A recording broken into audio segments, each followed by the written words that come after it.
Hej så alle sammen, velkommen til den her video.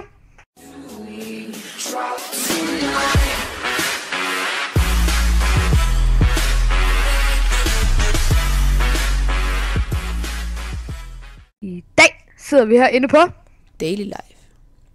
Det gør vi fordi og vores topic i dag, det er MC Kid Pros 15k subs. Ja. Yeah. Og det er også derfor vi ser på hans server, som der. Hvor fanden er du henne? Jeg er lige bag dig. Jeg kan ikke se dig. Okay, og vi skal lige have fundet et job her.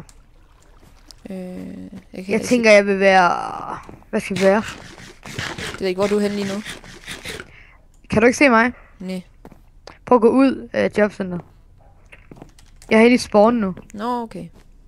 Jeg tror, du var inde i jobcenter. Den kan jeg se dig. Den der. Jeg ser dig. Det er ikke noget sket. Okay.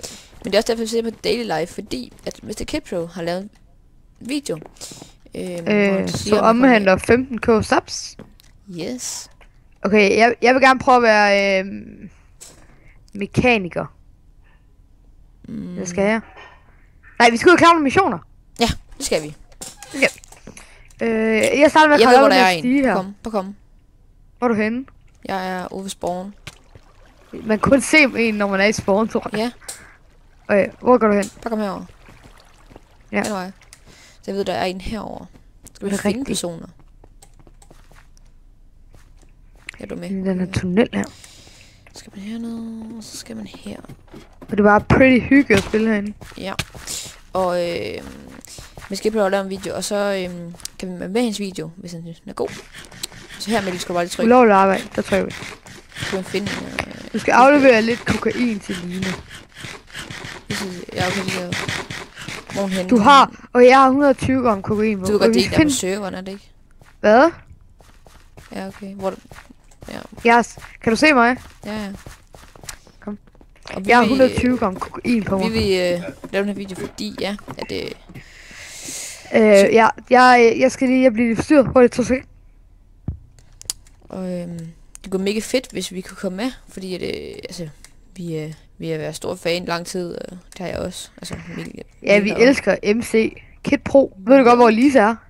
Nej. Okay, skal vi finde hende? Ja. I går der var en, der var på serveren, eller sådan noget. Hvad? I går der var det en, der var på serveren. Jeg har fundet Lise. Hvor er hun henne? Er det Lise? Ja. Ja, jeg fik 500. Hvor er du henne? Du var derovre, hvor vi tog missionen. Ja. Der skal man bare aflevere til hende Lise der. Kom. Hvor er hun henne? Hun er lige herinde.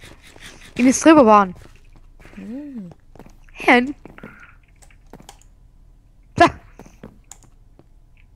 Skal vi prøve at gå og lejlighed? Sådan, mand. Kom. Hvad kan man egentlig i sin lejlighed? Der kan man, det ved jeg faktisk ikke. Man kan bare have den. Fjord. Ja, det er godt arbejde. Den er server også mega fed, fordi at, der er mange script, og de er mega fedt herinde. Jeg tænker, jeg vil være, hvad skal vi være? Jeg vil være postbud. Ja, det vil jeg også. Du har valgt arbejde postbud. Okay, jeg skal bruge på sin postbud.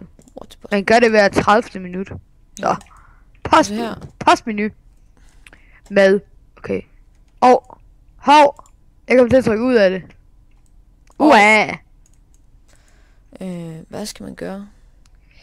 Altså, jeg står ved ham der postmenuen. Hent post bag. Ah, okay. Vogn. Ja, okay. Vi skal bag, Oscar. Ja, jeg har fundet ud. Og den skal brev til... Brev til Søren. Hvor Søren? Skal vi så finde Søren? Ja. Hvor Søren? Lone og Lise. Søren? Søren, han er ikke i det rækkehus. Hvor var de? Er Søren herhenne? Ben.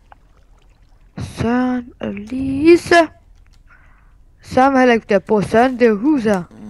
Jeg kan ikke finde... Jeg kan ikke finde Søren. Jeg fandt Søren, han var herovre, tror jeg. Hvor langt er han nede? Nej, okay, jeg ved ikke, om det var Søren, der var der. Det er ikke Søren. Søren. Jeg har fundet Søren. Okay. Ej, jeg fik $7,5. Ej. Skal vi lige herover? Lone og Lise. Postmenu. Om bag posten. Og så skal vi også snakke om, hvorfor vi gerne vil have Mr. Kid Pro med i den her video. Eller ikke med den her video. Hvor vi gerne vil med i hans video. Fordi det kunne altså, vi vil gerne være med i MC Kid Pros video, på grund af, at han er rigtig sød. Og vi vil gerne have et indtryk på ham, hvordan han sådan er, når man sådan virkelig snakker lidt med ham, ja. Det går mega fedt. Altså, rigtig fedt. Og så, så... Men så er det jo op til hans valg, og synes vi er gode nok til det her. Det var virkelig håb. Ja. Lone har jeg fået her. Kan du finde Esben? Ja. Hvor er Esben? Han er... jeg har lige afleveret en til ham. Han er langt nede i sådan et privathus. Nå, over i et andet hus. Ja. Lone. Der var Lone. Der bor Kitty, gør han. Bor Kitty der? Nå, han bor helt nede for enden, eller hvad? Ja! Og her er Søren. Ja, jeg ved også godt, hvor Søren er. Og jeg synes, den her server, den er rigtig nice. I skal virkelig komme og join. IP'en står nede i beskrivelsen. Og så har vi også noget andet, vi har fået. Ja. Nå, ja. Vi har nemlig fået et nyt banner. Og det er et mega nice banner. Ja. Der er link til ham, der har lavet det nede i beskrivelsen. Og det er en, der hedder Swaggy Graphics.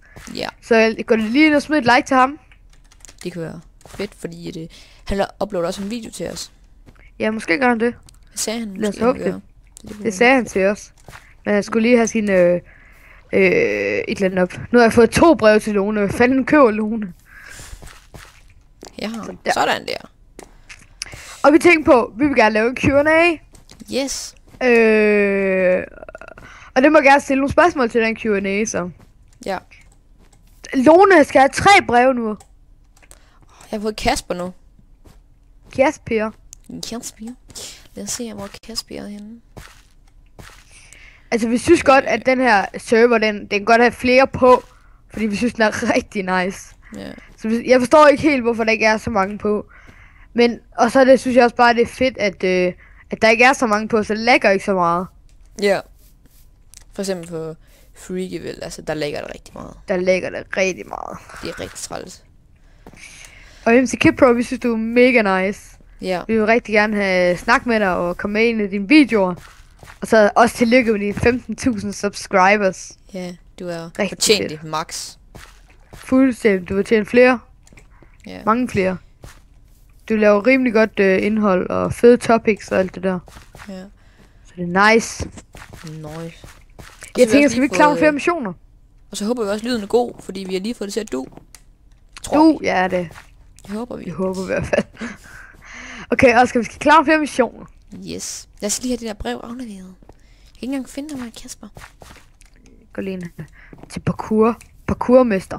Vi gør lige parkourmester. Ja. Du modtager 500 for at klare denne parkour udfordring. Det kan vi klare hver dag. Held og lykke. Er han herovre, hvis han er herovre? Og jeg har faktisk jumpet her, hvor Judix har været. Nej, jeg kan ikke komme længere end til første skridt. Sådan der. Kasper, jeg kan ikke finde ham. Kan vi finde Kasper? Nej. Måske Kasper.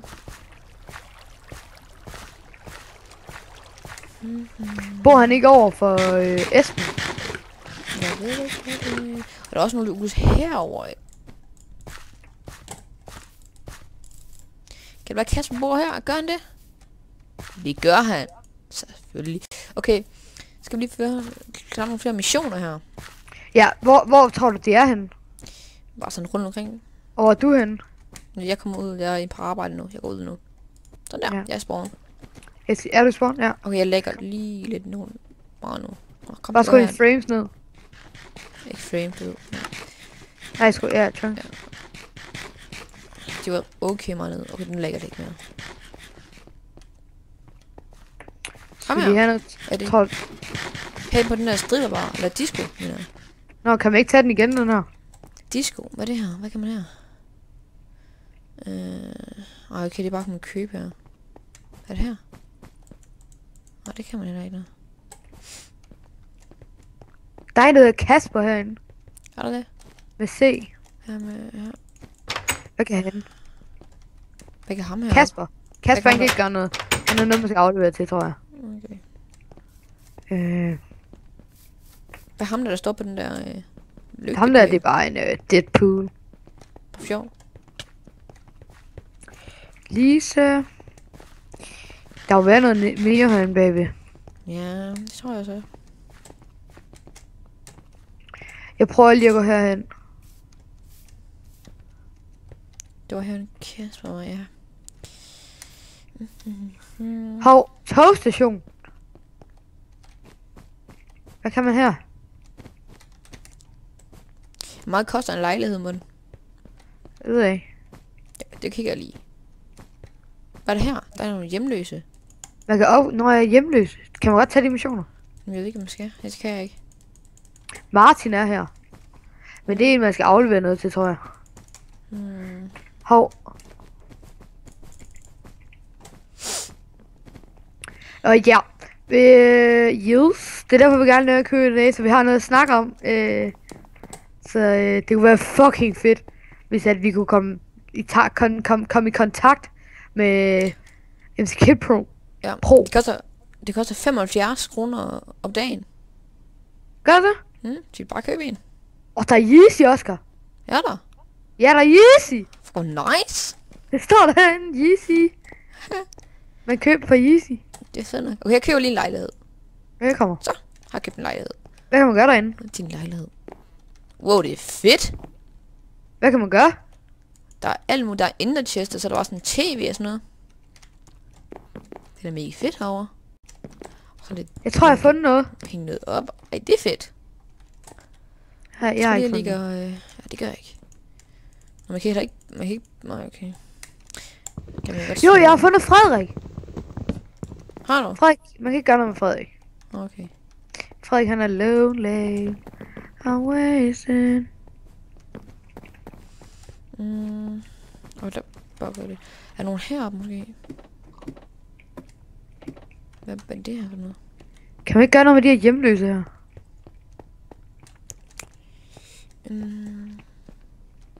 Altså vi er helt nye på den her server, så det er derfor vi ikke rigtig... Det er derfor vi lige vi koncentrerer os lige om at se hvad vi kan have. Der står en herinde.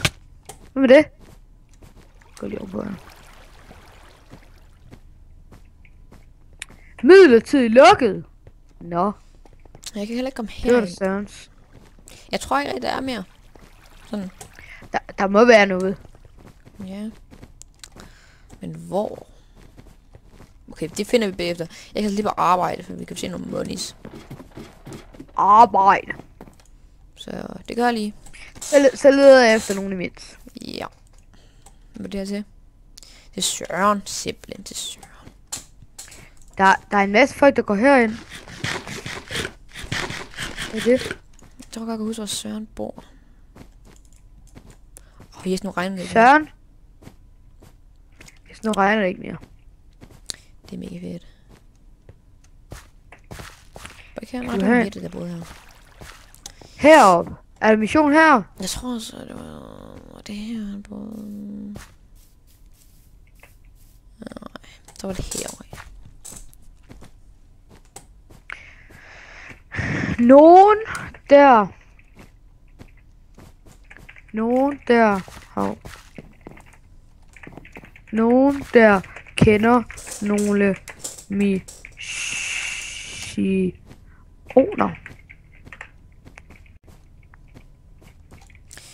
Altså, hvad skal jeg med madform så?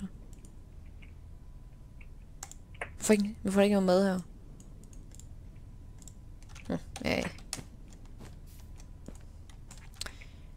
Det er Bente. Vente! Kan du vise mig? Can I fall on the tattoo on your shoulder? Søren igen, Søren, så skal jeg så mange breve. Det vil jeg sige. Sport. Det er Søren. 2 sekunder.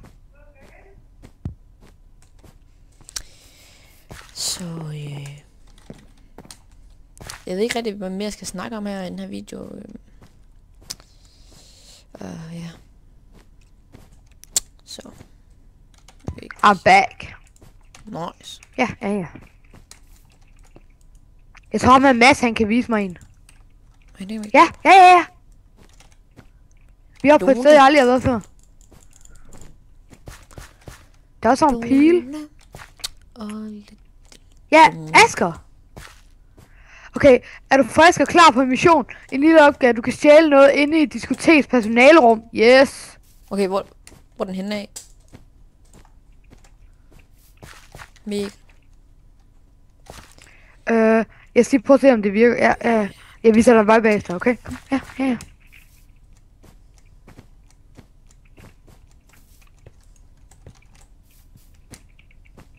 Esben, det kan også have noget brev.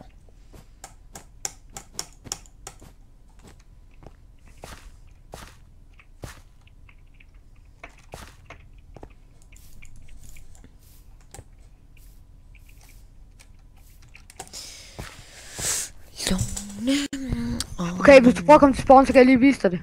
Ja, jeg skal lige aflevere det her brev til Esben. Ja, jeg skal også lige herover, så lige få de her penge. Sådan der. Ja, okay, diskoteket. Der er en, der hedder Hacker der.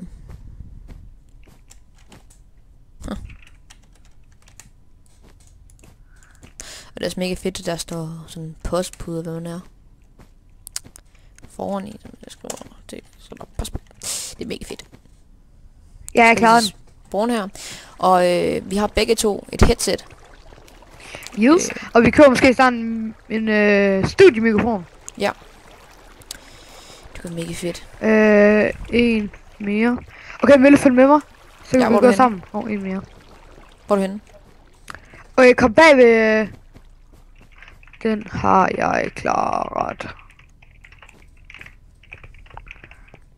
Ellers tak. Hvor er du? Der. Okay, kom herover.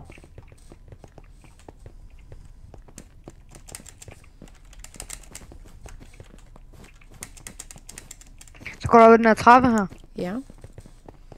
Må jeg godt huske, der var et eller andet her eller sådan der. Op her. Video. Tryk på ham her, og så ending. Og vi synes, at MC Kipro er en rigtig nice person. Vi vil rigtig gerne komme med i din 15k subs. Du skal vælge os, på grund af, at vi synes, vi har rimelig god mic. Og vi er sådan, jeg har haft et par YouTube-kanaler før, jeg ved rimelig meget om det. Og vi kan en masse ting. Og vi vil gerne leve her i YouTube. Altså, vi vil gerne lave en masse videoer. Kom med det. Jeg kan ikke få den. Kan du ikke trykke på ham? Og så bare tryk på den her ting der. Og så er du færdig. Står der sådan noget? Er man så bare færdig? Nej, ja, så har du gjort det. Men der kommer ikke noget frem på skærmen. Nej, det skal der heller ikke. Okay. By the tattoo on your shoulder. Skal vi over til diskoteket? Skal vi over til disco-fedt. Bum. Ligesom en YouTuber, der er her.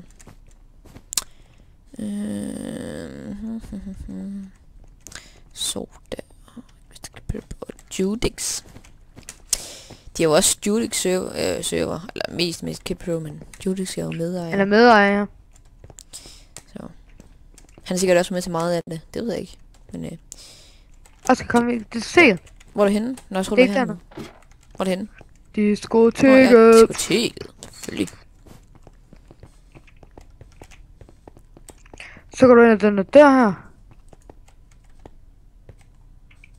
Og så trykker på chesten. Og så tager du det. Sådan der. Nemt. Nøj, så har 900. Mange har du? Mange penge har du? 966. Nej, 36 mener. Ja. Okay, så skal vi... Jeg ved ikke, hvad skal vi så? Vi kan købe en lejlighed, du kan se. Jeg har købt en. Det ja, nice. Man kan opgradere sin lejlighed, man koster det. Det koster... Okay. Ja, okay, det skal vi ikke have.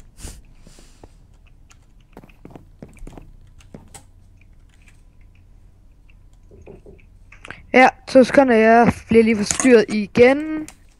Ej, ja, Mikkel.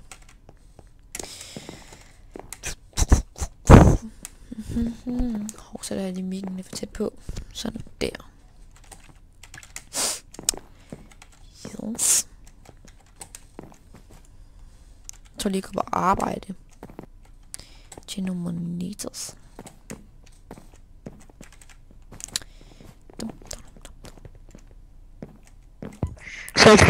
Sorry for the shit. Nice. Okay, jeg skal lige se, hvad der ellers er at arbejde. Hvad koster det at opgradere? Det kan jeg faktisk ikke huske. 15k. Vi kan om 14 minutter. Okay, det er rigtig tid til. Men det skulle vise, hvad der var af arbejde. Som dem, der kom ind på serveren, kunne ligesom. Ja, når man kommer jeg ind er på sikker på, serveren, at alle arbejder er rigtig fede. Ja, det er det sgu nok. Der. Superman er lavet. Er noget hen på biblioteket. Skal vi prøve, bare her til slut, skal vi så lige tjekke på kur? Hvor er den henne? Eller vi kan også lige tage, nej vi kan ikke komme, vi kan ikke. Hvor på kur henne? Det er spawn, og så bare derovre, hvor Superman han står. Kan du se mig? Ja. By the tattoo on your shoulder. Ligesom Mig også vi sådan fucking sick til parkour. Ja, nej. Jeg er fucking joiner. Okay, det giver så lort i det der. Vi kan ikke se hinanden. Nej. Okay. Jeg kan altså ikke komme over på den stige der. Jeg har ikke noget med. Har du ikke mere? Nej. Jeg ved, jeg lagde det i min ender chest. Det var fandme dumt af mig.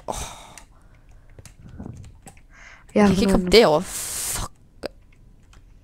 Du må ikke holde fart lige derovre. Man skal sådan dreje, så du ikke får så meget fart på. No. Okay, jeg kan ikke engang. Sådan der. Den er stige der, den kan jeg ikke. Jeg kan ikke engang få første til enden. Jo, det kan jeg jo lidt. Der gjorde jeg det. Okay, det her, det gider jeg sgu ikke, mand. Det kan jeg ikke. Ja. Okay, det var sådan okay svært. Og hvis MC Kid Pro ser den video, så det var mega fedt, hvis du også skrev et eller andet ned i chatten, så du bare ved, at vi har set, at vi bare ved, at du har set den. Han ser sgu ikke videoerne. Ja. Jo, det håber vi, du gør, MC. Du er en fucking nice person. Selvfølgelig ser han dem. Han skal jo se dem. Tror du, han gør det? Selvfølgelig. Det er fucking nice, hvis han gør det. Jeg går for, at man bare tog en random. Bare ud fra... Ej, sådan er han ikke. Banner. Jeg tror ikke, sådan er MC ikke. Nej. Jeg håber ikke. Nej. Og ja. Jeg tror ikke også, at videoen er lang nok nu. Jo, jeg tror, den er fin nok. Så det... Kommer også spawn, så slutter vi af. Ja, jeg siger... Ja, okay. Kom. Sådan der. Jeg er i spawn. Tak fordi I gad så med på den her video. Ja. Smid et like og subscribe. Og MC Kid Pro. Du er fucking nice. Ses.